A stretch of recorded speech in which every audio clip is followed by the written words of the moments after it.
Hello, welcome to the channel. आणि आज आपण इंद्रायणीसाठी बनवणार आहे मुगाच्या डाळीचं आणि पंपकिनचं सूप बनवणार आहोत.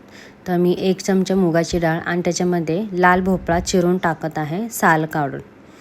तर आणि याच्यामध्ये मी 4 शेवग्याच्या शेंगा टाकल्या छोट्या, 2 लसणाच्या पाकळ्या आणि हे सगळं आपण स्वच्छ पाण्याने 2-3 वेळा धुवून घ्यायचं आहे, जेणेकरून ह्यातले घाण सगळे निघून जाते. हे व्यवस्थितपणे धुवून घ्यायचे.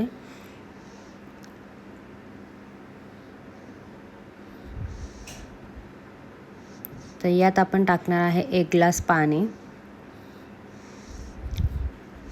आता इथे याच्यात टाकणार आहे हिंग, हे डायजेशनसाठी चांगलं असतं.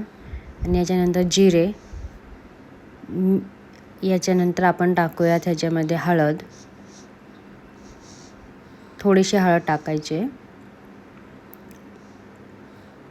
आणि आता याच्यात टाकायचं आहे मीठ. आणि हे सगळं जिन्नस 2 शिट्ट्या काढून घ्यायचं आहे. आणि हे शिजल्यावर हे काहीसं असं झालं होतं. आणि या शेंगांचा आता मी गर काढून घेते आहे.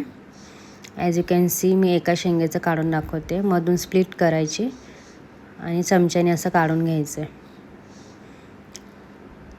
ओके. शेवगाच्या शेंगांचा गर हा लहान मुलांना दिलेला खूप चांगला असतो. सो मी त्याच्या सूपमध्ये टाकते हे दरवेळेस. आणि पंपकिनमध्ये फायबर जास्त असतं, त्यानं शीला त्रास होत नाही. सो हे सगळे जिन्नस आपण मिक्सरच्या भांड्यात ट्रान्सफर करूया आणि वाटून घेऊयात. सो हे झालेलं आहे. आता आपण पाणी टाकते याच्यामध्ये थोडंसं.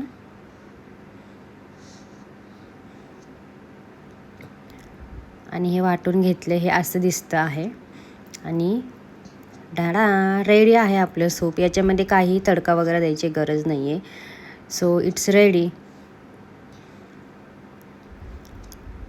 तर हे आपल्या मुलांना नक्की खाऊ घाला. आणि तुम्हाला रेसिपी आवडली असेल तर लाईक करा, चॅनलला सबस्क्राईब करा. थँक्यू.